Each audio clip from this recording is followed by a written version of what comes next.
Tempat wisata Jiwok Citraland Palembang mengalami kenaikan pengunjung secara signifikan pada momen libur Nataru ini, di mana dalam sehari semasa libur Nataru, Jiwok Citraland Palembang mampu menampung kurang lebih 5.000 pengunjung. Pengelola Jiwok Citraland Palembang, Zaki, mengatakan Jiwok sendiri beroperasi pada hari biasa mulai dari Selasa hingga Sabtu dibuka jam 3 sore hingga jam 10 malam. Kemudian pada akhir pekan, Jiwok Citraland Palembang buka dari jam 8 pagi sampai jam 11 siang, dilanjutkan jam 3 sore hingga jam 10 malam. Kendati begitu, Jiwok Citraland Palembang membatasi pembelian tiket tepat jam 8 malam guna menjaga kestabilan antre pengunjung.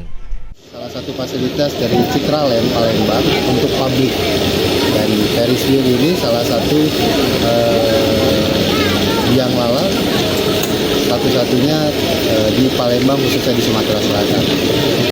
Tentunya jumlah pengunjung di hari weekend selama libur panjang ini meningkat.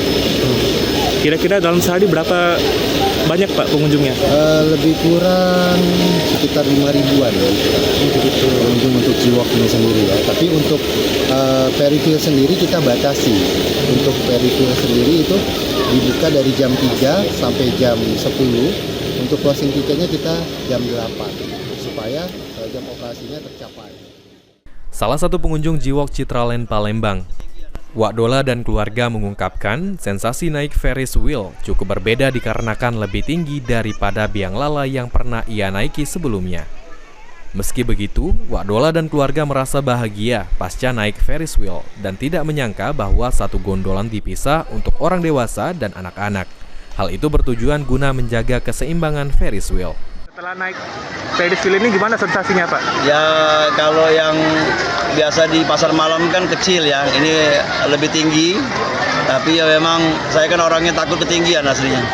Ya saya coba merasakan sensasinya, ya memang keringetan. Kalau ibu dan anak tadi senang-senang aja naiknya. Oh begitu. Harganya sesuai lah, karena hari biasa kan. Ya. Kalau hari weekend beda lagi harganya. Pokoknya terjangkau lah. Baik. Kesan-pesannya Pak selama di sini? Kesan-kesannya luar biasa sekali, ya apa ya, membuat bahagia lah, karena kebetulan ternyata satu tempat itu kalau yang dewasa tidak bisa 4 orang, jadi dipisah berdua duduknya. Hafidz Zainul, PAL TV.